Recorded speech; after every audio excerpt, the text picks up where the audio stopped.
Hi, my name's Phil. I like talking about politics, and in this video, I like to consider what has happened on the anti-corruption efforts from Labour since Prime Minister's questions when their motion to scrap consultancy jobs was predictably voted down by Tory MPs, and Starmer has stepped up his attacks on Boris Johnson's leadership. But first, if you'd like to be notified of daily news and politics, please subscribe to the channel and click the bell notification icon.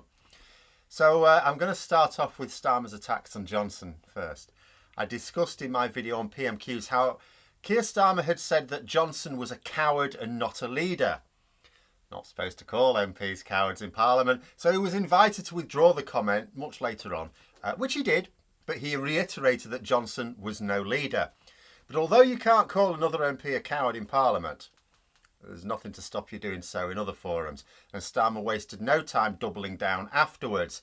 Labour were putting out the clip of Starmer calling Johnson a coward, not a leader, on social media, thus demonstrating that although Starmer withdrew the remark as requested, he was not apologising for it.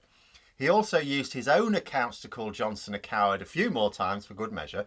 Now let's be clear here. Keir Starmer's not a childish man. He's not branding Johnson as a coward out of some sense of petulance. He's doing it because he finally has a solid line of attack on the Prime Minister that can unite both his party and the country against what may well be the worst Prime Minister this country has ever had. But later that day, we also had the votes to tackle some parts of the corruption crisis. Labour proposed a motion that, amongst other things, would ban MPs from taking paid consultancy or advocacy jobs, basically banning them from most jobs where there are obvious conflicts of interest. And I think this is vital, really. The idea of MPs having to declare such work does not prevent conflicts of interest. It just records it. The only way a record works to prevent a conflict of interest is if the media would pick out every single case and the public would be sufficiently outraged that it's just not worth the effort for the MP. But this does not occur.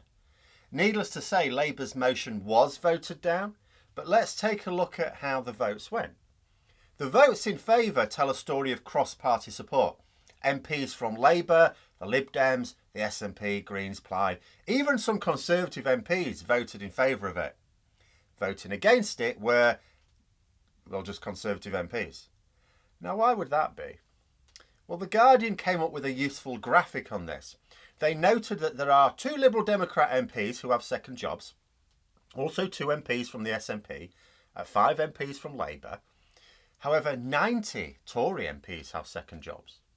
1 in every 4 Tory MPs has a recorded second job. Now note, this does not count any with a different potential conflict of interest through, say, their own businesses. This is just covering MPs who are paid by others, have a job, are employed by someone that's not the state. And this may well explain why Labour's motion to ban most of these jobs was supported by almost all parties apart from the DUP, but that only the Conservatives opposed it. Now, I'd talked before about how this vote would put a lot of pressure on Tory MPs in vulnerable seats, because even if they don't themselves have these second jobs, just voting to allow their mates to corruptly receive payments for services rendered is going to go down very poorly amongst the public. Labour now have a small lead over the Conservatives across different polling companies, nice and consistent now. Starmer has a personal lead over Johnson as preferred Prime Minister in the public. So the Conservatives needed to try and draw a line under the issue. It's a bad issue for them, without obviously actually doing anything as mad as tackling the issue. That would be too simple. So the government put forward their own motion. Now, you could argue it was better than nothing, and it didn't actually do any harm. It didn't make anything worse. So there was no opposition to it. But again, only Conservative MPs voted for it. No MP from any other party voted for it, but none voted against it.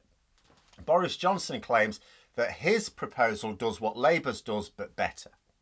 In reality, there are maybe 6 Tory MPs who will be caught out by Johnson's proposals and no MPs from other parties.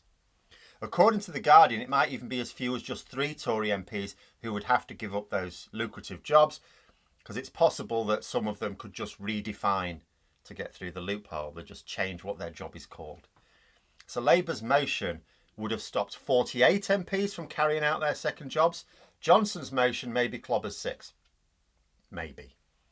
Now here's where the real battle begins. Boris Johnson refused to apologise for his role in the mess over the corruption scandals in PMQs. But later on he did say that he had driven the car into a ditch on a clear day over this. So to his own MPs, he was trying to appear contrite. He just refused to offer the same apology to the public via the medium of PMQs. The Conservatives are hoping that this new motion will convince the public that Johnson has finally sorted the issue out. Remember, what has outraged a lot of Tory MPs is not the fact that the corruption is happening, it's the fact that the public know about it. But this is a bit like the pandemic, isn't it? People go, oh yeah, he made a mess of things to begin with, something about unprecedented, but he came good in the end. No, he didn't. We've got over 1,000 people a week dying of COVID and cases are shooting up while the government have actually removed what few protections we had in place. But the public are told otherwise and the lie is believed. They have the same aim with the corruption scandals. They just want people to believe that he's sorted it out now. Yes, he made a mess of it, but he's sorted it out now. It is now Labour's job to focus the public's attention on the fact that Johnson has not in actual fact dealt with the issue at all. That Labour had a plan that was supported by MPs of almost all parties, even some Tory MPs, and it was defeated by only Conservative MPs and only Conservative MPs. That's it, just them. Not a single MP from outside the Conservative Party voted against it. Just as not a single MP outside the Conservative Party voted for the government's non-motion. That's the message that needs to get out to the public. Now, I've said it before, but they would find this challenge a lot less challenging if they would just use social media intelligently, but there you go. Now, one way that Labour are, or seem to be, attempting to do this is with individual questions over the activities of certain MPs. The latest is Sir Graham Brady. Now, here's the chair of the 1922 committee, which represents Conservative backbench MPs. He is an influential member of the party, very powerful within the parliamentary party. And Labour have referred his dubious second job to the Standards Commission. He registered 12 hours of work for a company for £10,000. That's over £800 an hour. The nature of the work and even the nature of the business interests of the company seem to be a little bit obscure. And you have to look at it like this. Why is this company paying an MP such a large sum of money? Is it because he's an MP? If so, then they are buying influence or access that they should not be getting like this. That's corruption. That is just corruption.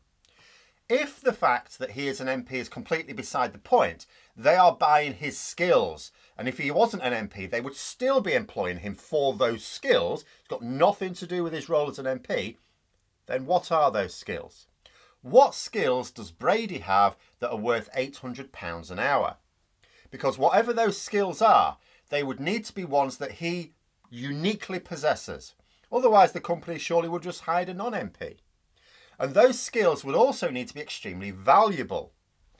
The thing is, Brady has no history of possessing such remarkably lucrative skills. He was elected to Parliament before he even turned 30.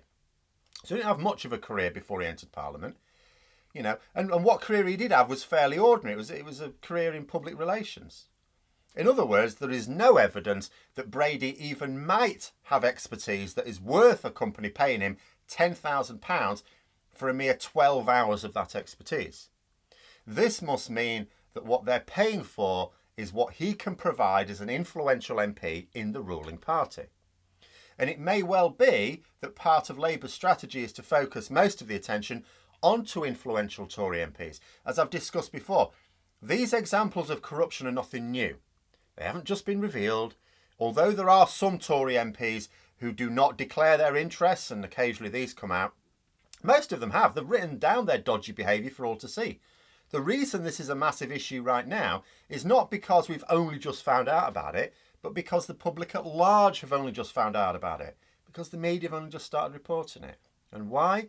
Because Boris Johnson tried to abolish the Committee on Standards.